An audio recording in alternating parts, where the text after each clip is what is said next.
ऐसा विवाद वगैरह तो चलते ही रहते हैं जस्ट, और ऐसा कुछ नहीं, पता तो आपको सब होगा ही। नहीं, हमको कुछ पता नहीं है ना, तो हमको कोई ज्यादा कुछ बताता है, लेकिन मतलब ये थोड़ा सा जो हमारी वाइफ ने बताया कि दोनों के बीच में अच्छा नहीं चला, इस वजह से वो यहाँ है वो वहाँ है। तो थोड़ा सा ये लगता है यार कि कहीं ना कहीं कुछ न कुछ तो एडजस्टमेंट करना ही पड़ता है। वो सबके साथ है, वो आपके साथ नहीं है, वो तो है ही। वो सबके साथ है। और जीवन को बिखरने नहीं देना चाहिए, है कि नहीं। जो समय जो आपका एक इम्पोर्टेंट समय है ना, वो निकल जाएगा, और जब समय निकल जाएगा तो फिर वो वापस नहीं है। सही बात है। और नहीं तो उसको ये है कि अगर समझने कहीं किसी समझने बात का पे, सब फेर है ना। हाँ समझने हाँ, का फेर है ना, ये समझ जाए अगर लोग तो क्या नहीं जाने। एकदम सही है। सारे लेकिन काम ही ये जो होता है ना है कि ऐसा पहल लगता है। पहल किसी न किसी को तो करनी पड़ती है ना भाई। वही जैसे ना, आज के समय जैसे में मान लीजिए सिर्फ अगर कमाल ही करना नहीं चाहते ना, किसी को अगर एडवाइस दे तो वो वो कहता है ठीक है, कि ज्ञान अपने पे अमल करो। नहीं ठीक है, मेरा ये कहना है हम्म। कि जैसे अगर दूसरा नहीं समझ रहा है तो उसको समझाने का प्रयास किया जाए। बिल्कुल। भाई ऐसे ऐसे तो मान लीजिए कि जैसे जो समय है हमारा चला जाएगा, सही फिर बात। बाद में चाहे समझौता हो जाए चाहे जो भी हो जाए, लेकिन वो समय तो वापस नहीं आएगा ना। नहीं है, सही बात है। तो ये है। अब मैं इसमें क्योंकि अब वो बिटिया है, मैं उसको क्या समझाऊं या उससे मैं क्या पूछूं, है ना। थोड़ा सा हमें ये- थोड़ा सा अच्छा नहीं लगा, क्योंकि हम्म। मतलब मैं उससे क्या पूछूं। अब मेरी इच्छा ये थी कि आप लोग आपस में बातचीत करके कहीं ना कहीं किसी निष्कर्ष पे निकलो, और तीसरे को बीच में सम्मिलित ना करो। तीसरे का मतलब ये है कि जैसे अभी हम सम्मिलित हो जाएं, या मेरा ये है कि जैसे आप अयोध्या कभी आइए, मेरे घर बैठ जाइए, दोनों लोग समझ लीजिए बूझ लीजिए अगर कोई बात। ये मत सोचिएगा कि मैंने उन लोगों से प्रेरित होकर आपको आपका नंबर लिया या फोन किया है, ये मेरी अपनी विचारधारा है नहीं नहीं है ना। सर, आप शायद कंफ्यूज हो रहे हो, तो मुझे लग रहा है बात करने के तरीके से, हाँ, क्योंकि आपको ऐसा तो नहीं आप प्रदीप समझ के मुझसे बात कर रहे हो। अच्छा समझ ही नहीं पा रहे हैं यार हम तो फिर। हाँ। आ, आप अच्छा, आप उनकी जो है ऋचा के हस्बैंड हैं आप। हाँ वही। अरे यार वही तो हम तो वो समझे थे उनके वाले। क्योंकि वही मैं अच्छा, आपका बात करने के तरीके से वही समझ हाँ रहा था यार, कि आप शायद हम तो प्रदीप से बात करना चाह रहे हैं। हम रीना के हस्बैंड समझे थे यार। नहीं नहीं। Sorry sorry sorry. लेकिन कोई इन बात। लोगों के बीच में क्या यार प्रॉब्लम ऐसी हो गई, मैं समझ नहीं पाया। सर मैं अपने मुंह से नहीं बोलना चाहूंगा, लेकिन बस प्रॉब्लम ये है कि गलती दोनों साइड से रही है, और हम लोगों से भी तो वही कंडीशन हो गई है, हम लोगों के साथ में भी वही बात हुई है सर, कि फैजाबाद वालों ने मतलब रखना बंद कर दिया है, रिचा से कोई बात नहीं करते हैं, यहाँ तक कि बेबी वगैरह हुआ तो ना बेबी का देखना, तो छोड़ो फोन तक नहीं किया एक किसी ने कुछ है। और इसकी जैसे कि आपने बोला ना कि समझौता कराया जाता, समय निकल जाता है, ये सब हाँ वापस हाँ लौट हाँ नहीं आता। सेम कंडीशन सर, यही सब बातें हैं, हमने भी समझाने की कोशिश की मम्मी को, रीना को, तो हाँ। उन लोगों ने हमें ही मतलब गलत ठहरा दिया, और ये कह दिया कि तुम लोग प्रदीप का पक्ष ले रहे हो हमारा, जबकि हम लोगों का उद्देश्य सर ये नहीं था कि हम हाँ हाँ प्रदीप का हाँ पक्ष ले, हम ये चाहते थे कि हाँ, कि बात देखो, पक्ष ऐसा पे है ना कट्टी कि नहीं है बात, होता है बात कभी, ये है कि हाँ। उसको संभाला जाए, बिगड़ते रिश्ते को बिगाड़ने में कुछ नहीं रखा है। कोई फायदा नहीं है भाई। लेकिन बस वो ये लोग थे कि उन्होंने ऐसा, और साथ में अपनी गलती नहीं देखना चाह रहे, हम देख रहे थे दोनों की गलती, हम्म। क्योंकि हमने कहा था वो ताली सर कभी एक हाथ से नहीं बजती है, यही बात इन लोगों को इतनी चुभ गई कि मैंने ये बोला ताली एक हाथ से नहीं बजती है, गलती आपकी भी है मम्मी, गलती रीना की भी है। आप हम्म रीना की गलती को गलती नहीं मान रहे, अपनी गलती को गलती ना मान के सिर्फ प्रदीप की गलती को गलती मान रहे, तो हम उसे भी हम्म जायज नहीं ठहराएंगे, हालांकि गलत वो है, उनकी हम्म मम्मी तेज है प्रदीप की, हम्म और उसका साथ मम्मी प्रदीप देते हैं, प्रदीप की मम्मी का। हम्म। तो अब इसका मतलब ये नहीं है कि अगर तुम्हारा पति अपनी माँ का साथ दे रहा है तो तुम भी अपनी माँ का गलत में साथ देने लग जाओ, हाँ हाँ हाँ हाँ, वो तो गलत में सही। तो साथ तुम भी ना दो, वरना दोनों में फर्क क्या रह गया। हाँ हाँ हाँ। अगर वो गलत का साथ दे रहे, तुम उसे प्यार से जो है हैंडल करो ना, कि वो कल के दिन तुम इतना विश्वास जीत लो कि वो तुम्हारा साथ देने लग जाए, माँ को गलत बोलने लग जाए, तुम हम्म उनके काबिल तो बन जाओ। अब तुम सोच रहे नहीं वो हमारे जैसे बनते जाए, हम उनके जैसे बिल्कुल ना बने, तो ऐसा हम्म। पॉसिबल हो ही नहीं सकता है। वही चीजें सर ऐसी थी कि हमें मतलब रीना की मम्मी के द्वारा हमें ज्यादातर सुनने को मिलता था कि ये संबंध में ये दिक्कत आ रही है, ऐसा है, प्रदीप ने आज ऐसा किया, उनकी मम्मी ने वैसा, मैं ज्यादातर सुन के टालता रहता था। लेकिन लास्ट टाइम जब हम लोग रक्षाबंधन पे गए थे ना, तो कुछ ऐसे सीन क्रिएट हो गए मेरे सामने कि मैं समझ नहीं पा रहा था कि आखिर ये चल क्या रहा है इन सब में। तो मुझे लगा कि नहीं, कहीं न कहीं अकेला एक पक्ष गलत नहीं है, दूसरा पक्ष भी गलत है, जो मैंने खुद सामने से देखा। तो वो चीज़ें जब मैंने उनको बोला ना कि आप भी गलत कर रहे हो, तो उनको ये चीज़ बहुत बुरी लगी। और उसमें हम ऋचा भी इतने ज़्यादा बुरे हो गए कि आज 10-12 महीने हो गए ऋचा की प्रेगनेंसी से लेके, और मतलब आज बेबी भी होने वाला है, 3 महीने का हो गया। कोई बातचीत नहीं है घर वालों की। अरे और बेमतलब की बातें बनाया गया। मतलब एक का तुमने जो है, एक को तो तोड़वा के उसका घर ले गई हो, ठीक है? खुद तो अपने पति के साथ रह रही हो, उसको जो है तुम अभी बेमतलब का तुमने जो है पति से अलग करके दूर रखा हुआ है। मैं पता रीना की भी इतनी गलती नहीं मानूंगा, ना जो है प्रदीप की मानूंगा, हर मियाँ बीवी में चलता रहता है। ये तो होता रहता है। लेकिन सबसे बड़ी गलती उनकी मम्मी कर रही है, और मम्मी की है। मम्मी माने या ना माने, आपने आपसी समझौता की बात कर रहे थे, जैसे आप प्रदीप को एडवाइस देना चाह रहे थे। पता क्या हुआ सर, मैंने भी एडवाइस दी। हाँ यार, हम तो सुनो ऐसा है ना, अब यही समझ के मुझे लगा मैं कि समझ गया अगर था मैं मेरे कहने और समझाने पर अगर कहीं कोई यार दो सर, लोगों इन के जो लोगों को है। समझाने में कुछ नहीं रखा, अपना मुंह खराब करना है, अपनी वैल्यू अच्छा। खराब करना है। मैंने एक्चुअली में दोनों लोगों को इतने प्यार से समझाया सर। और मैं स्पेशल फरवरी के महीने में गया था इन लोगों को घर में उपत के एक, मतलब कहते हैं ना अपने आपके यहाँ का क्या कल्चर है नहीं मुझे पता, लेकिन हमारे यहाँ पे दामादों का बड़ा मान सम्मान होता है। हाँ हाँ, एकदम होता है, हमारे यहाँ भी है भाई। और हमारे यहाँ पे कभी अगर दामादों को गलत निकल भी जाए ना, तो हजारों बार मनाने आना पड़ता है। सही हैं? है। लेकिन यहाँ पे हमारा अपमान होने के बाद भी मैं उल्टा इनको मनाने के लिए, बोलने के लिए गया कि हमारे यहाँ पे ये फंक्शन है 8वें महीने का, गोद भराई का, आना है आप लोगों को।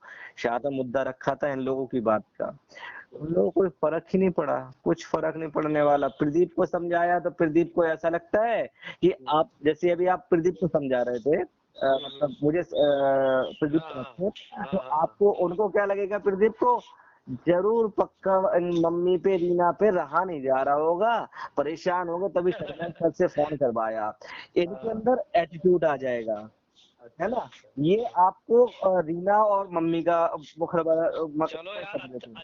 अच्छा हुआ कि जो है आपसे मेरी बात हुई। हमसे तो उस पक्ष से रीना उना से कोई बातें नहीं है। एक भाई लेकिन साहब सर बहुत दिन समझा यही बहुत जाता है, और बहुत बीच में पहले सुनिए, बहुत पहले जो है वो जो छोटी वाली है, हम्म उसकी जनता, वो आई थी तो हमारी मिसेस से मिली थी, तो उसी ने बताया कि कुछ गड़बड़ चल रहा है, नहीं बातचीत हो रही है। तो तब मेरे दिमाग में आया यार कि ये जो समय है ना, ये समय लौटता नहीं है। बिल्कुल और बिल्कुल। छोटी मोटी चीजें हैं यार, थोड़ा कभी छोटा तुम बन जाओ, कभी वो बन जाए, कभी वो काम आगे बढ़े, और है ना। हम्म। वही सर, मैंने तो पूरे परिवार को समझाया उनके, और हर किसी को बोला भी था कि हाँ, भाई ऐसा मत करो, और ये सब फालतू के केस कचहरी कोर्ट में कुछ नहीं रखा है। कुछ नहीं, और और फंसेगा मामला। लास्ट में ऑप्शन वही निकलता है कि जो है या तो समझौता कर लो, और क्या होगा 2-4 लाख रुपए लेके, चाहे तुम ले लो, चल ये है कि घर भैया बचने दो। सुनिए, हम्म जब इतना आदमी लड़ लेता है फिर वो समझौता करके वो बात नहीं आती यार, प्रेम कहाँ से आएगा फिर जब आप इतना ज्यादा कर जाओगे, हम्म क्या मतलब है। ओ जैसे जो समझौता है, देखिए पत्नी वाला समझौता इतना आसानी से नहीं होता है। अगर शुरू में ही आप मान जाओ तब तो ठीक है ना। सर, अब बहुत रियलिटी दिन तो ये है ना, मैं तो बुरा बना हूँ चारों साइड से, लेकिन बोलता हूँ मैं कड़वा बहुत ज्यादा। तो इन लोगों को लगता है बुरा। अब वही चीज तो मैंने इनको जब बोला था ना, हम्म कि गलती एक साइड की नहीं है। मैंने बोला था हम्म मम्मी ने सबसे बड़ी गलती की थी ज्वेलरी वगैरह रख के, तुम्हें क्या ज्वेलरी रख दी थी इनकी, हम्म क्या ज्वेलरी तुम्हें क्या, इनके दूसरे मामलों में फंसना था। और जो चीजें हमने बोली ना, रिचा ने बोल दी, तो बस हम्म। ये बुरा लग गया। अब रिचा का हमारा मैटर तो कुछ था ही नहीं। आप हाँ। अपनी बात से समझिए, हमने रिचा ने क्या बोला, जैसे हर कोई अपने घर की इज्जत बनाता है सर, है ना? हम्म आज हमारे घर में खाने के लिए नहीं है, हम आपको बोलेंगे तो कल के दिन आप जरूर मजाक बनाओगे 4 लोग हाँ। में हम्म कि वो हमसे पैसा मांग रहा था, या मुझे हम्म ऐसी बात बता रहा था। तो हम्म भले वो मायका हो चाहे कोई हो, घर परिवार पड़ोसी भाई हो, कोई किसी को अपने परिवार की स्थिति या राज देना नहीं चाहता है, क्योंकि आजकल के समय में जो है ना, लोग जो है सांत्वना कम देते हैं, मजाक हम्म ज्यादा उड़ाते हैं। हम्म। तो उसी के तहत थोड़ा सा हमारे यहाँ पे भी कर्ज वगैरह हो गया था, थोड़ा ज्वेलरी वगैरह ज्यादा बनवा ली थी मैंने। और थोड़ा लॉकडाउन का टाइम, कमेटियां कंप्लीट नहीं हो रही, कमेटियां लेट जा रही थी हमारी, क्योंकि वो रोक दी थी, दोबारा से लॉकडाउन लग गया था। तो मैंने ज्वेलर्स को बोला था कि तुम्हें 2 महीने बाद पैसे देंगे हम, कुछ जो बाकी बचे हुए। मैंने कहा 2 महीने बाद कमेटी कंप्लीट हो जाएगी, मैं दे दूंगा। अब बात थी जवान वाली, और 5 लाख का जेवर था, 3 लाख दिए थे, 2 लाख उसके उधार थे। मैं थोड़ा सा टेंशन में चलता था, तो रिचा ने हमसे पूछा क्या हुआ, कुछ परेशानी है, मैंने बता दिया इसको। जब इसने ज्यादा पूछा तो जोड़ दिया। तो हम लोगों ने क्या प्लान किया है, इसने खुद बोला कि एक काम करो, तो ये ज्वेलरी उनको दे दो आप, सुनार को, और या किसी को और रख दो, पैसे उसको दे दो, जवान वाली बात है, और फिर उसके बाद वापस ले लेंगे, आपकी कंप्लीट हो जाएंगी कमेटी। तो जब मैंने ज्वेलरी वगैरह रख दी, तो अब देखो मेरे मैन के यहाँ पे ऐसा मौका लगा कि रेणुका को लड़का देखने के लिए गए, कोई नानपारा वगैरह साइड में, उन्होंने बुलाया इनकी मम्मी ने हमें। तो मैं गया, तो ज्वेलरी वगैरह नहीं पहना था, तो हर किसी को भाई डाउट हो जाता है, थोड़ा सा इनको डाउट हो गया। तो तुम हमसे डायरेक्ट बोलती पूछती हैं, अब जैसे हम तुम्हें नहीं अपने घर का राज देना चाह रहे, तो तुम्हें क्या करना। अब लड़ाई उनके घर की थी, हमारे घर में क्या बोल रही हैं, अरे जिसकी काठी उंगलिया में रहता है वो हमारे, पता नहीं क्या क्या डायलॉग दे डाली। और ये मतलब, क्योंकि बता मैंने क्या, मैंने इनको गलत बोल दिया था, तो उनके घर की लड़ाई छोड़ के हमारे घर की पकड़ ली। तो उसमें रिचा ने सिर्फ यही बोल दिया, ठीक है ना, तुमने दे दिया, हम चाहे बेचे चाहे गिरवी रखे, तो हमारे घर की कौन अब। सही है। तो इसमें क्या गलत बोल दिया। अब तुम्हारा उस जेवर पे अधिकार नहीं है, तुमने एक बार दे दिया, हम दोबारा नहीं मांग रहे हैं। अब ये चाहे बेचे हो चाहे गिरवी रखे, हम तो तुमसे शिकायत नहीं कर रहे ना। जब हम शिकायत करेंगे तब बोलना ना तुम इनसे। तो जब हमें भी मतलब में सुनाई जाए तो रिचा ने इतना जवाब दे दिया, सर इसमें कौन सा गलत जवाब दिया था उसने। सही है, है सही है। और हर पत्नी अपने पति के बचाव में चलती है, इज्जत में चलती है, जो समझदार होगी तो। और वही काम रीना ने नहीं किया। वो क्या हुआ, जब प्रदीप की बेइज्जती की ना उनकी मम्मी ने, जिस बात को भी लेके, तो रीना ने अपने माँ का सपोर्ट किया कि सही तो बोल रही हमारी माँ। अरे तुम एक बार पति के सामने माँ को डांट देती, क्या बात थी। तो थोड़ा उसका मन तो बड़ा हो जाता कि चलो नहीं, रीना हमारी इज्जत का भी ख्याल रखती है। अच्छा भैया, ये सब चीजें हमको नहीं पता है कि मतलब आप लोगों से बातचीत बंद है और ये सब चीजें। हमारे यहाँ पे मैंने बताया ना, प्रेगनेंसी की सुनी थी इसकी, और उसी टाइम पे सब केस हुआ था। अगले 1 साल होने वाला है, अगस्त का महीना वही आने वाला है सर। जन्माष्टमी के, मूल जन्माष्टमी के दिन से मम्मी यहाँ से लेके गई थी इसको।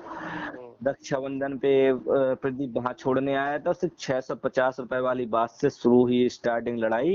इतनी लंबी खींची गई उस लड़ाई को कि मम्मी ने पूरा जेवर तक वहां रखवा लिया। तो पता, उन्हीं मैसेज चैट वगैरह सब कुछ सबूत गवाह सब मेरे पास होने के बावजूद भी उसी चीजों को झुठलाती है ना, तब सर पता इतना ज्यादा दुख होता है। और ऐसा शर्म से मतलब ये लगता है कि लोगों को शर्म नाम की चीज ही नहीं है, बस भोलेनाथ भोलेनाथ भोलेनाथ करने से कुछ नहीं होता है। साथ में अपनी गलतियां भी देखी जाती हैं। और इन्होंने मतलब ज्वेलरी वगैरह जो मम्मी ने किया ना, मंगलसूत्र तक घर पे रखवा दिया उसका। उसके, और ठीक तुम्हारे क्या अधिकार के उसका मंगलसूत्र रखवा के अपने मायके में रख लो, फिर उसे नंगे हाथ ये कान नाक काल करके भेज दो ससुराल में कि अब जाओ। तो ये जानबूझ के लड़ाई लेने वाले जो उपद्रव के काम किसने किए हैं। सही है। इन चीजों माँ का ही सब पड़ा इन चीजों को सर नजरअंदाज नहीं किया जा सकता है ना।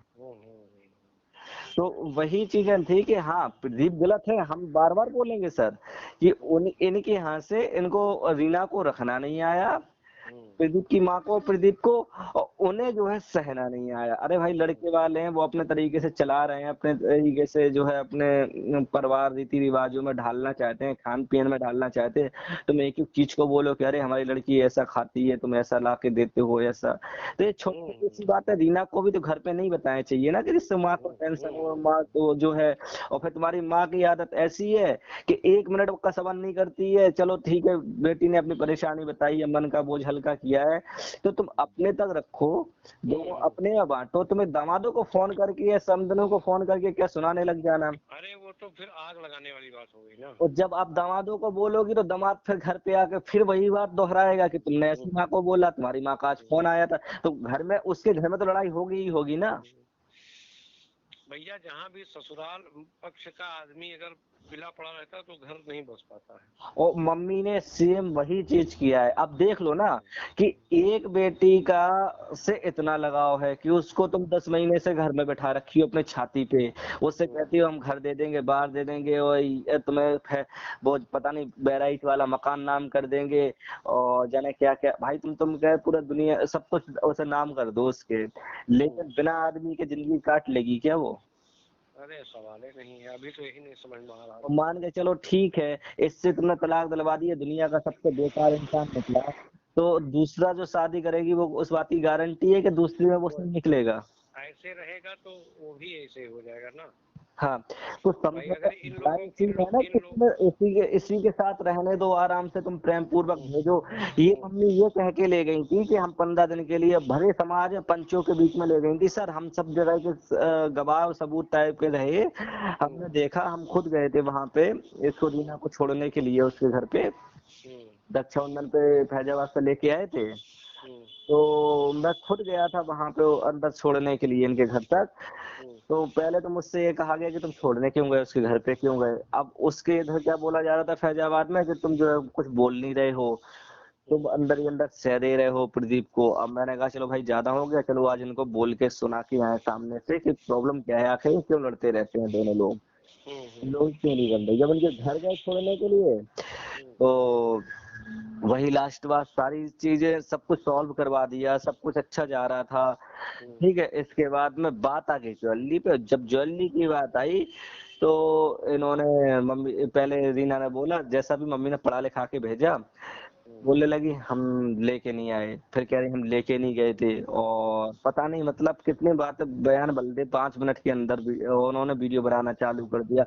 मतलब कुल मिला के हमारी 3 घंटे की मेहनत बेकार गई। वो लास्ट में ज्वेलरी वाली बात को आके देखे, हमें अभी समझ में नहीं आया मम्मी ने वो ज्वेलरी किस उद्देश्य से रखवाई थी। अगर रखवा ली थी तो मम्मी ने किस उद्देश्य से उसको भेजा था। उन्हें लगता है कि आज के समय में किसी को ये सहन हो जाएगा कि उसकी ससुराल की उसकी उसकी ज्वेलरी उसके ससुराल की वहां पे रखी हो मायके में, और कौन लड़की रखी। अरे तुम अपने यहाँ की एक बार को रख लेती तो ठीक था। उसके माँ के उसने अपने कान के दिए थे, जो भी अंगूठियां वगैरह दी थी, तो ससुराल की तो वापस ले आती, मायके की भाई तुम भले बार उधर ही रखाती, उन्हें कोई दिक्कत नहीं थी।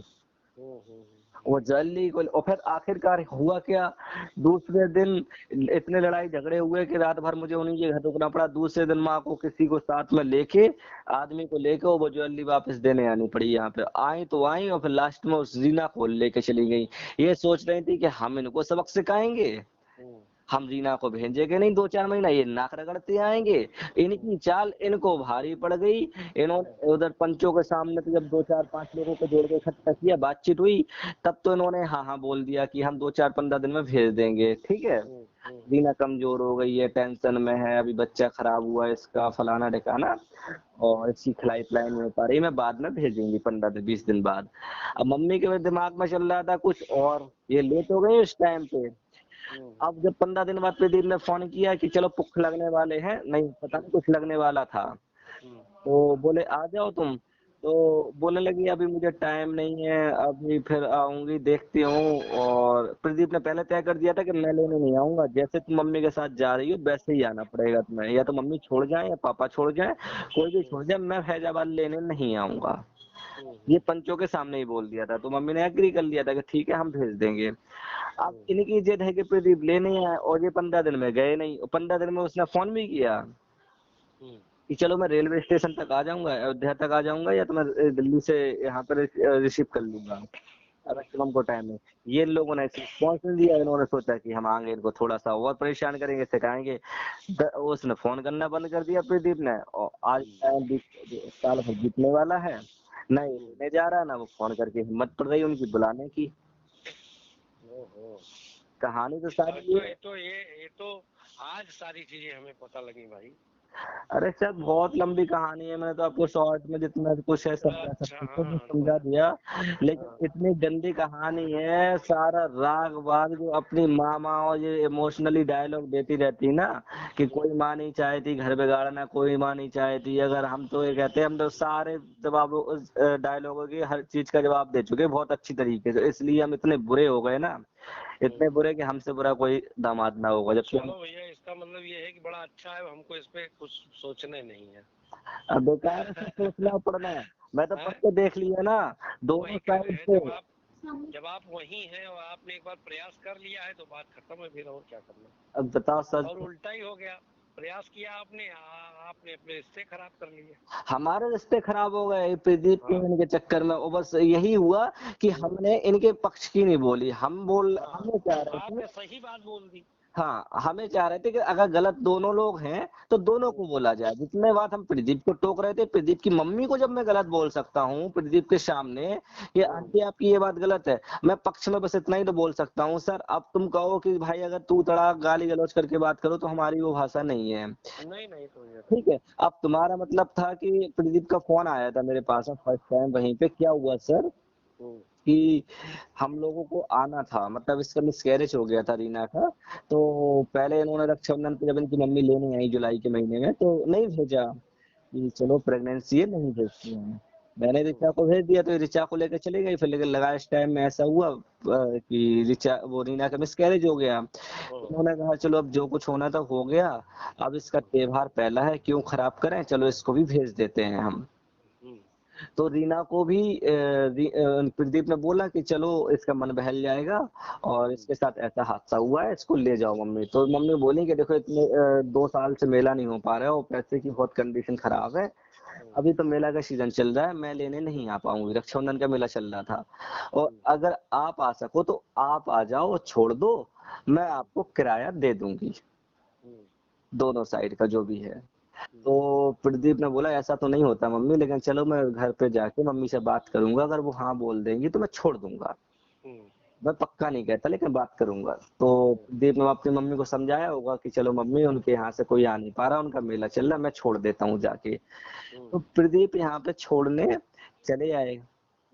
प्रदीप ने कहा चलो छोड़ देते हैं, 2 दिन बाकी रह गए थे तो उसने कहा चलो मैं तुम्हें आज छोड़ देता हूँ, कल वापस आ जाऊंगा अपनी राखी के टाइम पे, तो अपने घर पे बहन से राखी बंधवा लूंगा। प्रदीप छोड़ने गया तो मम्मी ने 2200 रुपए बिना काउंटिंग किए हुए, 2200 रुपए बने थे, 1500 रुपए उसके जेब में डाल दिए। प्रदीप ने कुछ नहीं बोला, अपना लिया चला आया। अब क्या हुआ, अब बात ही हुई 3 लोगों की। अच्छा प्रदीप ने कोचिंग भी दिलवा दी थी रीना को उनके भाई लोगों ने कि चलो तुम कोचिंग पढ़ाने लगी तो एक आध हफ्ते में 5-6 दिन में वापस आ जाना, जब भी मतलब हेमंत ऋचा को लेने आएंगे तो ऋचा के साथ ही आ जाना। तो अब मैं इनको लेने गया कोई 1 हफ्ते बाद ऋचा को। तो इन्होंने क्या किया, अब वो टिकट हुई मतलब हमने तत्काल में करवाया तो 650 रुपए पर टिकट हुई, जिसमें 4 टिकट करवाई मैंने अपनी ऋचा की, रीना की, शिवम की। तो अब इन्होंने क्या किया, इनकी मम्मी ने आग लगाना कहाँ से शुरू किया, मेन पॉइंट यहीं से है सर। इन्होंने क्या किया कि मतलब हमने बोला जब उसको पता चला रीना को कि एक टिकट 650 की, वो देखो उसका फर्ज था क्योंकि वो बड़ी थी और मेरा पैसा देना उसका फर्ज था। तो उन्होंने क्या किया, उसने पूछा कितना हुआ तो मैंने बता दिया, हालांकि मैंने मना किया कि मुझे नहीं चाहिए पैसा। तो 630 रुपए शायद समथिंग आया था। तो ये इसने डायरेक्ट मम्मी को बताया कि मम्मी इतना पैसा आया, तो मम्मी ने उनकी क्या बोला, प्रदीप से मांगो, प्रदीप से दिलवाओ पैसे हेमंत को। तो इन्होंने मैसेज करवा दिया कि हेमंत भैया के इतने पैसे हुए तो हम शिवम आ रहे हैं तो हमारे शिवम के पैसे दे दो। तो उसने जवाब में ये लिख दिया मैसेज में कि हम क्यों दें।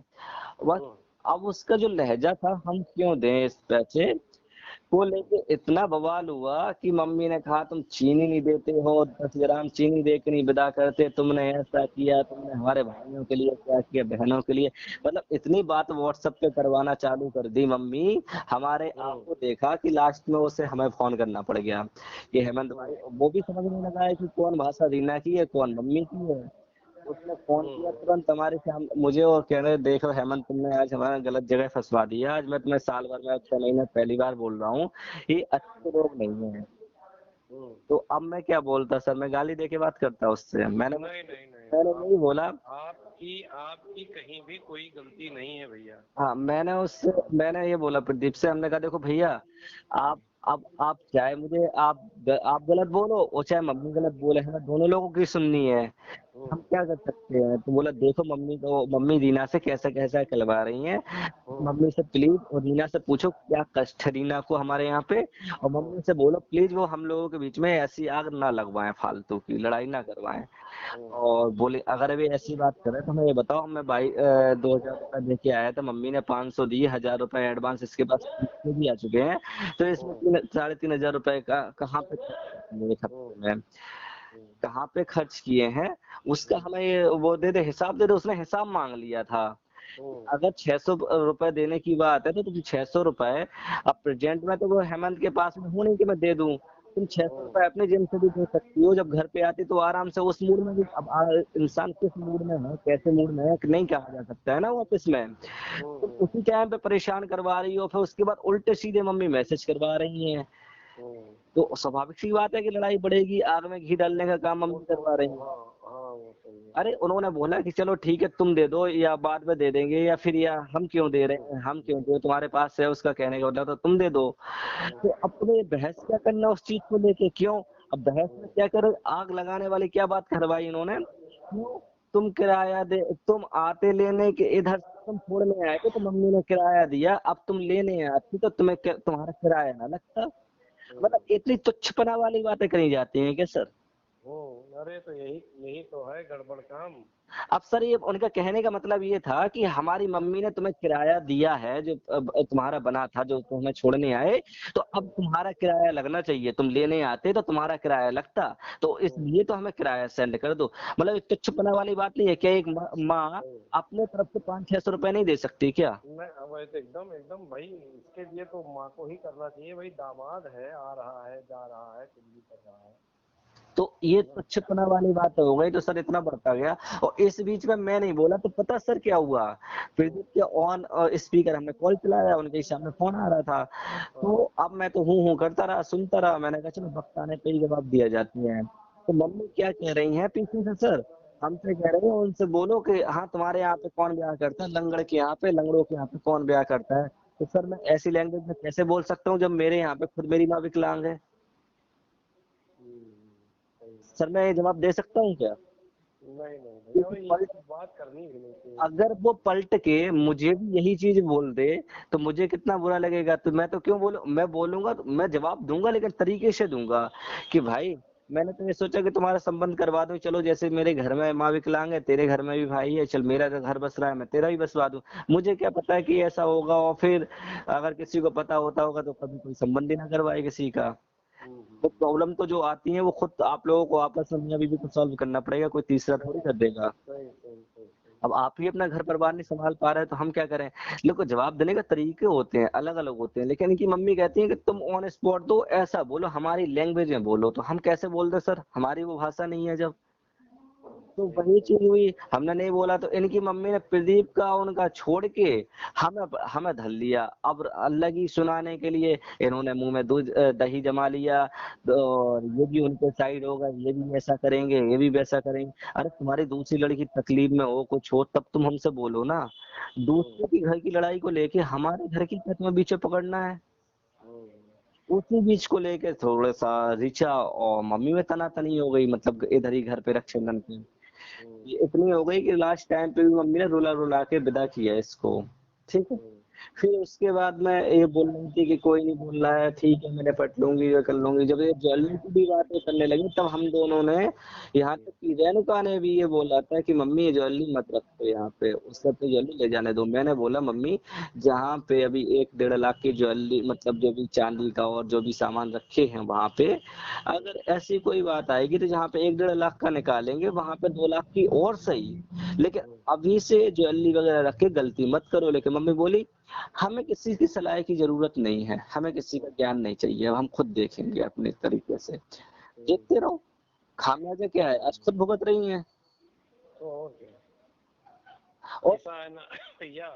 सर बहुत अच्छा है रीना आपके रीना किनारा। को लोग बड़ा इनोसेंट बताते हैं रीना। सुनो, ऐसा है कि अगर आप इन लोगों से संबंध रखोगे तो आपका भी परिवार बिखर जाएगा। अच्छा ही है जो इन लोगों से संबंध न रखो। सर वो इन्होंने मम्मी ने ऐसी कोशिश कर ली थी, इतनी कोशिश कर ली, पता अब एक कहने को माँ है, अगर हम आपको रिकॉर्डिंग सुनाएं तो इतनी गंदी हरकतें थी कि वो यहाँ तक कि हम तो कह रहे थे वो एक लड़की के अगर चरित्र खराब भी होता है, ठीक है, तो हर माँ बाप यहाँ तक कि अगर समझदार पड़ोसी है ना तो पड़ोसी तक छुपा के चलते हैं, चलो इसका घर बस जाए, समझदार पड़ोसी होंगे तो।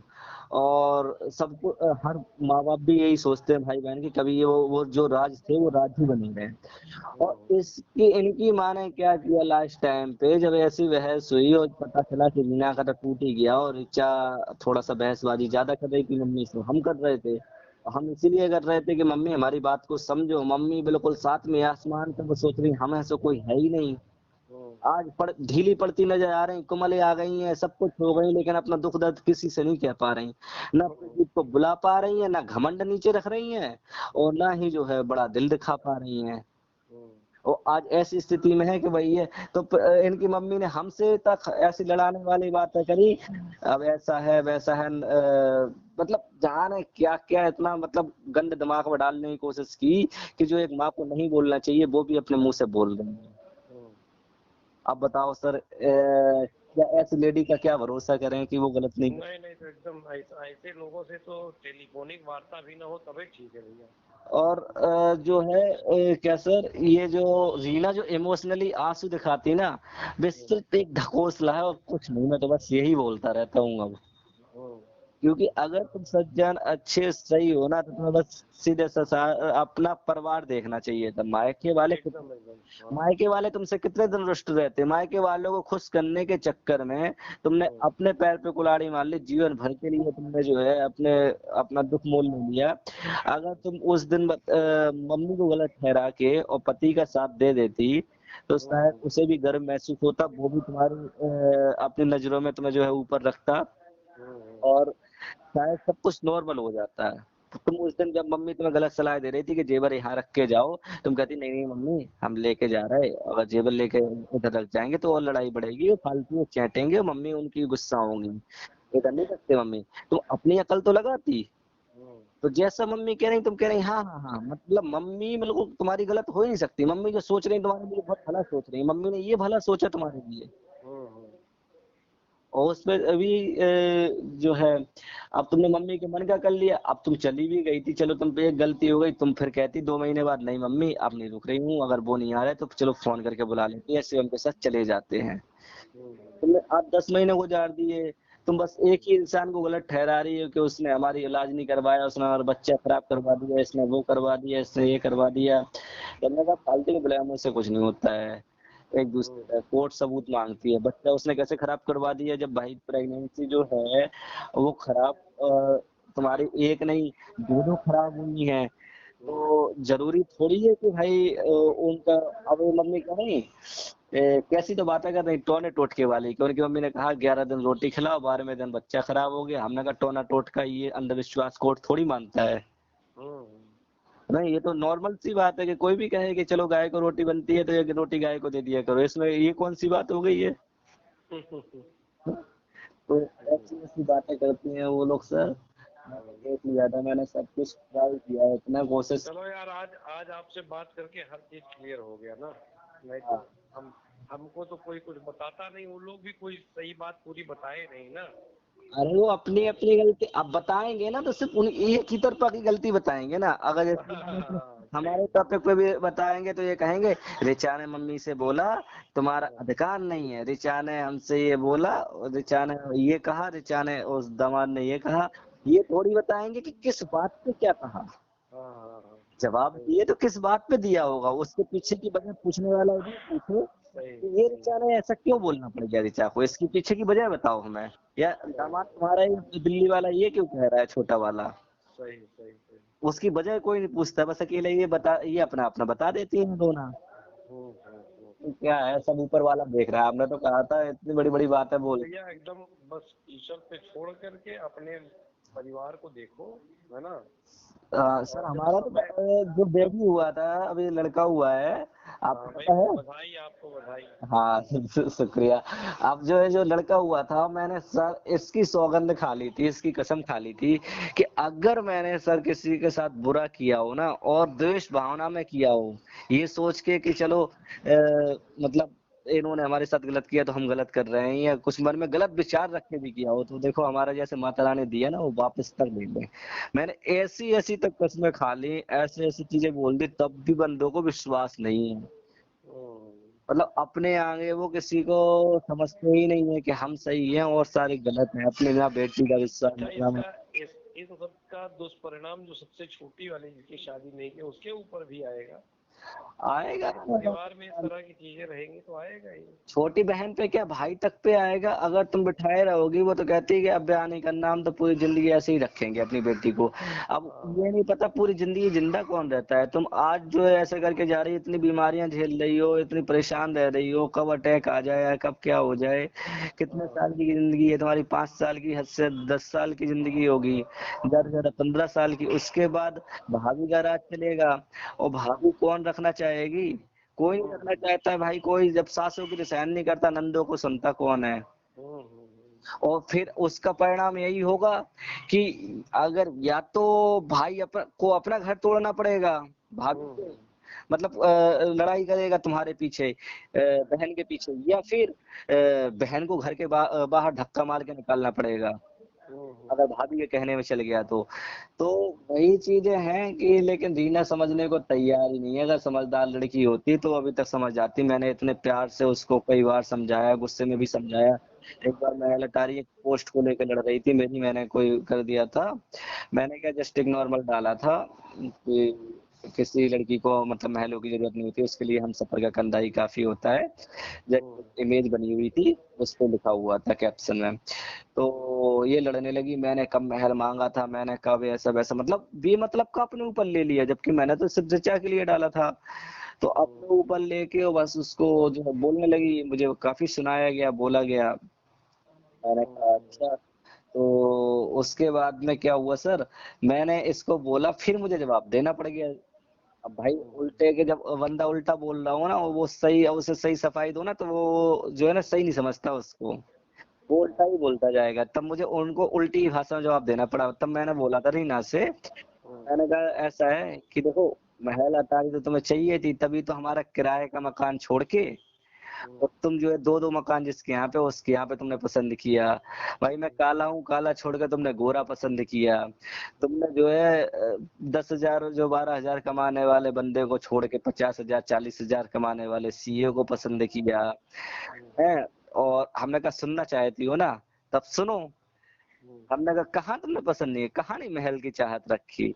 हमारा किराए का मकान था, जब मम्मी ने तो तुम्हें मुझ आपको शायद पता हो या ना हो, मम्मी ने रीना के लिए मुझे पसंद किया था पहले। चाहिए नहीं पता हमको। रीना के लिए ही मुझे देखने आई थी, लेकिन रीना ने मना कर दिया था, ये बोल के कि दिल्ली बहुत दूर है, और पता नहीं नाम कैसा है, हेमंत। मम्मी तुमने 2 घंटे में क्या देखा होगा, क्या पसंद कराई, तुम्हें इतना यकीन कैसे है कि वो बंदा अच्छा होगा, भला भला करके। तो उनकी मम्मी का फोन आया कि रीना ऐसा ऐसा बोल रही है। तो इनकी मम्मी मुझे बता के गई थी कि कहीं ना कहीं वो परशुरामपुर में कोई लड़का सोनू नाम का है, उसके यहाँ बात चल रही थी, लेकिन वो दहेज ज्यादा मांग रहे थे। तो मैं वहां पीछा करना नहीं चाहती हूँ गाँव में। तो मैंने कहा ऐसा हो कि ये लोग परिचित के हैं और शादी ब्याह में मिलना हुआ, तो शायद वो अंदर ही अंदर वो सोनू को लाइक करती हो, बोल ना पा रही हो। आप जो है उससे एक बार बात करके देखो। तो बोला चलो ठीक है। फिर उन्होंने सोनू के यहाँ पे फिर से बात करना चालू की। तो लेकिन फिर किसी ना किसी कारण से वही लेन देन का और दिन का थोड़ा सा दान, वो क्या बोलते हैं, वाले को लेके फिर से बिगड़ गई। तो एक इतना काले इंसान से और उससे ये रीना शादी करने को तैयार थी, और एक गांव में करने को तैयार थी परशुरामपुर में। वजह क्या थी कि उसके पास में कम से कम 70-80 बीघा जमीन है, मेन रोड पे ऐसा कम से कम 200-250 गज में मकान बना हुआ है ना। तो शायद यही वजह है कि तब हमें उनको जवाब देना पड़ गए थे उसको। मैंने कहा तभी तो तुमने मुझे छोड़ दिया और प्रदीप को पसंद किया। हमने कहा फिर भी तो दिल्ली आई तुम लास्ट में। तो इसी बीच में जब इसने रीना ने मना कर दिया तब मम्मी ने ये सोच के ये बोला, जब मम्मी और ये सब समझा रहे थे इसके परिवार वाले रीना को कि ऐसा लड़का नहीं मिलेगा, छोटी फैमिली है, अच्छा है, बढ़िया लड़का ने 8 साल में अपने दम पे इतना कर लिया है, आगे भी कमा खा लेगा। तो इसने भी मतलब ऋचा ने बोल दिया बातों बातों में, हाँ दीदी कर लो, क्यों परेशान हो, और मुझे ऐसा लड़का मिलता तो मैं मना नहीं करती। तो अब इनकी रीना ने बोल दिया कि फिर तुम ही क्यों नहीं कर लेती हो। तो मम्मी के दिमाग में आइडिया आ गया कि चलो करना करना तो है ही, क्यों ना ऋचा को भी निपटा दिया जाए। अब रीना इधर तैयार नहीं है, दूसरा लड़का कहाँ ढूंढने जाएंगे दोबारा ऋचा के लिए, तो उसका मन ले लेते। तो उनकी मम्मी ने मुझे बोला कि तुम ऋचा से कर लोगे, तो मैंने कहा भाई मुझे तो घर में बहू की जरूरत है, कोई भी सही, आपकी छोटी बेटी है बड़ी, हमारे लिए तीनों समान है, तीनों बेटी आपकी सुंदर है। तो ये बोल के फिर हमारा ऋचा का कर दिया था, इसलिए हम लोगों की एंगेजमेंट भी पहले हुई थी। और फिर बाद में वो जब वो सोनू के यहाँ से वो रिश्ता टूटा तो उन्होंने मेरे ही ऊपर मेरे कंधे पे भार दे दिया कि आप जो है आप ही देखो रीना के लिए अपने जैसा लड़का देखो। तो भाई मैंने सब लड़का देखा, बताइए सर क्या कमी है प्रदीप के अंदर, ना कोई दारू पीता, ना कोई नशा पत्ती है, ना कुछ है, लड़का देखो अकाउंटेड है, अच्छा है, लैंग्वेज भी पढ़ी लिखी है, पढ़ा लिखा बंदा है। हाँ अब मैच्योरिटी थोड़ी सी कम हो सकती है, मैं तो ये है कि पारिवारिक बंदा है, पारिवारिक नहीं होता तो संभालते। आज दो दो घर शादी के तुरंत बाद नोएडा फ्लैट लिया है, मम्मी खुद देख के आई है, प्लॉट लिया 10 लाख का, भजनपुरा में पड़ा हुआ है, मम्मी ने कागज दे बाकायदा। और मंदावली के अंदर 2 BH का मकान है। और इसके बाद में घर की एक वो पापा की ऑटो है, तो वो चल रही 300 रुपए दिन दे रही है। दोनों भाई बहन 15-20 हजार रुपए कोचिंग में कमा रहे हैं, बंदा 40 हजार रुपए कमा रहा है। सर इससे ज्यादा क्या चाहिए, इतना अच्छा तो परिवार है तुम्हारे लिए, अपने से 4 गुना अच्छा ढूंढ के दिया तुम्हें। अब तुम नहीं निभा पाओ, तुम दोनों नहीं चला पाओ, तो इसके लिए हम क्या कर दें, हम क्यों जवाबदार होंगे। सही सही सही। और उनकी मम्मी और को हम और को जो है रीता को जवाबदार बनाए हैं कि तुम लोगों ने ऐसे घर बिगड़ा। और बजाय पूछो तो पता है कहती है कि तुम लोगों ने सही सवाल पे जो है प्रदीप को जवाब नहीं दिया। अरे हम क्यों जवाब देने लगे, हम क्यों बुरे होने लगे उससे। कल के दिन मियाँ बीवी की मान के चलो हम बोलना चालू कर देते या बोलते हो, कल के दिन मियाँ बीवी की आपस में बन जाती है ना, तो कल के दिन कुलदीप को ये शिकायत भी तो रहती कि तुम्हारी बहन ने देखो मुझे ऐसा बोला था, तुम्हारे बहन भाई ने मुझे ऐसा बोला था, सही मन सही। में मलाल नहीं रहता। मम्मी चाहती थी कि तुम दोनों बुरे हो, तुम दोनों बोलो, तो मैं तो ना प्रदीप के पक्ष में बोला और ना उनके, हमारा जो बात गलत थी सो गलत, उस गलत के लिए बोला।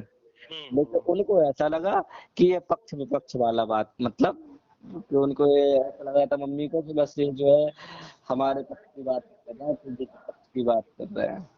सही सही। कोई नहीं सर, आप बताओ, आप बाकी ठीक हो, नहीं बाकी सब ठीक ठाक है यार। हाँ मैडम ठीक है। हाँ एकदम ठीक है भाई।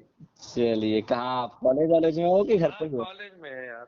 अच्छा अच्छा, तब तो आपने काफी टाइम ठीक निकाल दिया। ठीक ठीक, नहीं हमने कहा पूरी बात तो सुन ले इतने दिन के बाद तो बात। चलिए सर, कोई नहीं, आप जो है परेशान मत हो, आप बीच में मत पड़ना उन लोगों नहीं नहीं हम अब को। समझ गए, हमको साइलेंट हो जाना, हमको कहना। हाँ, क्योंकि मैंने पढ़ के देख लिया है ना, अगर समझाया जाए तो आप जो है मैडम को बताना, और हाँ रीना नहीं आए। हम अपनी मैडम को बताएंगे कि इसमें बहुत छुपे हुए भी बहुत सी चीजें हैं। अरे मतलब आधे से मतलब 100% में ये समझ लो सर, 40% अगर प्रदीप की गलती है तो 60% उनकी मम्मी ने हाँ कुछ हाँ ऐसी बातें करके और हाँ। लड़ाई को बढ़ाया है उस गलती को। ठीक ठीक। हाँ, मैंने एक बार चर्चा की थी पता कि हमने ऋचा से चर्चा की थी कि ये सर को बताया जाए और हाँ बोला जाए मैडम को, तो शायद मैडम की बात समझ सके रीना। बहुत हाँ शुरुआती टाइम नहीं, दो ढाई महीने बीते थे तब। तो हाँ हाँ। ऋचा ने ये बोला कि अब सर को मैडम को पता है इतना टाइम, तो इसमें सब लड़ाइयों में इंटरेस्ट नहीं लेंगे, तो क्या बोले। नहीं इंटरेस्ट नहीं, हम तो बस सिर्फ जोड़ने वाली बात पे हमने दिमाग में, हमसे किसी ने कुछ कहा भी नहीं, लेकिन मन में ऐसे ही जब आया आपका नाम तो हम नहीं उसमें सर, फिर हम हमने लोगों कहा ने जरा सा इसलिए नहीं ये। बताया ना कि काफी जगह मतलब क्या हुआ, जैसे आपका फोन आया ना आज, आपको हाँ जानकारी लगी, खबर लगी, वैसे ही उनके मोहल्ला पड़ोस में जब इन लोगों ने हमारी बुराई करना चालू किया हाँ कि हाँ ऋचा हेमंत भी मतलब प्रदीप के साइड है ऐसा, या उनका पक्ष ले रहे हैं, उनका जजमेंट कर रहे हैं, तो आस पड़ोस के और भी लोगों का फोन आ गया जानने के लिए पूरी कहानी कि एक्चुअल में इन लोगों के यहाँ पे चल क्या रहा है, क्या हुआ, हमें तो ऐसा सुनने को मिला। तो देखो सर, हमारे जो ऐसा है कि हम घुमा फिरा के तो बात कर नहीं पाते, जो बात रियलिटी रहेगी उसे विस्तार से ही बता देंगे पूरी कहानी कि हाँ एक्चुअल में है क्या। अकेला अगर कोई कहे कि नहीं देखो सिर्फ प्रदीप गलत है, तो हम ये भी नहीं कहेंगे कि प्रदीप ही गलत है, और कोई कहे कि अकेले रीना गलत है, तो हम ये भी नहीं कहेंगे कि रीना ही गलत है। दोनों गलत है, और रीना प्रदीप से ज्यादा गलत है उसकी माँ, जिन्होंने तुड़वाया और तुड़वाने की कोशिश कर रही हैं, और वजह नहीं पता, भगवान जाने किस लिए कर रही हैं, लेकिन उनको बस सुना है हमने कि रिश्तों में ना उन्हें झुकना नहीं आया कभी। वजह आपको पता ही होगी सर, न दो पूरी शादियों में ना तीनों मामा नहीं आए, ठीक है, तीनों मामा मामी होने के बावजूद रिश्ते में शामिल नहीं हुए, नाना नानी जिंदा होते हुए भी नाना नानी नहीं आए, दादा जिंदा होते हुए भी दादा शादी में नहीं आए, मतलब लगभग बुआ, दो बुआ, तीन बुआ होने के बाद भी बुआ भी नहीं आई शादियों में, मतलब कुल मिला के चाचा ताऊंगा में कोई तो नहीं आया, सिर्फ लग्गे ठग्गे लाए इसलिए।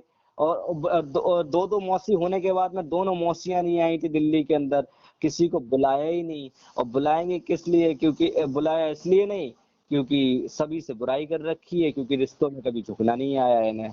और आज वही वजह है कि जो रिश्ते इन्होंने जो अपनी बहनों के साथ निभाए है या किए हैं, दरार डाली है, दरार पड़ी इन लोगों की, वही देखो ये बहनों के बीच पड़वा रही है, रीना और ऋचा के बीच में करवा दी, ठीक है। और वही चीज ये उसी सेम जो है दामाद जैसे और रिश्ते है ना इनके भाइयों के, बहनों के, या चाचा ताइयों या ससुराल के हो चाहे मायके साइड के, तो उन्हीं रिश्तों को के दौर में ये दामाद का रिश्ता भी नाप रही है कि हम और रिश्तों में नहीं झुके तो हम इधर भी नहीं झुकेंगे। लेकिन हर रिश्ते को एक जैसा तौलना भी तो आसान नहीं है ना, तुम यहाँ पे तौल रही हो कि नहीं हम इसको झुका लेंगे, ये हम कहीं नहीं झुके तो यहाँ पे भी नहीं झुकेंगे, तो बस वही कहानी है, तुम अपना ही जो है लड़की की जिंदगी खराब कर रही हो, झुकना नहीं चाह रही है, बस ये है हालत। चलिए, अब सारी जानकारी हमको हो गई है, हाँ तो वो जो सबसे छोटी वाली है उससे मैं जरा पूछूंगा कि क्या चल रहा है क्या नहीं, तब मैं अपने हिसाब से अपनी बात उससे कहूंगा कि कुछ बाकी भी हो तो आप कुछ भी हो तो झुकना चाहिए। सबसे बड़ी बात यह है कि लड़की वालों को झुकना चाहिए और क्या सर क्या मैं करना आपको चाहिए। बताऊं तो आप खुद रीना के मुंह से सुनो, और रीना को अकेले में सुनो, कभी उसकी माँ के सामने मत सुनना, क्योंकि माँ तो इतनी कहानी बनाने लगती मनगढ़ंत आधे से ज्यादा कि आपको बोलने का मौका ही नहीं देगी। नहीं तो रीना से तो काम में जब भैया घर तो जाता नहीं हूँ, है ना। नहीं कभी घर नहीं जाए, ऐसे कोई आए तो हाँ, घर पे असल में ऋचा ऋचा तो उसको बिटिया को पढ़ाती थी, तो ऋचा से तो फिर मतलब वो था। इन लोगों से कभी कैसे ओकेजनली कभी भी आ गए तो हाँ बेटा ठीक है अब, अरे बस सर के यहाँ कहाँ लोग ज्यादा आते हैं, कभी कभी आते जाते हैं, है ना। नहीं नहीं, अगर हाँ ठीक है भैया, एक फोन आ रहा है, फिर देख ले। ठीक है सर, ठीक है, ठीक ठीक, okay, thank you. Okay welcome.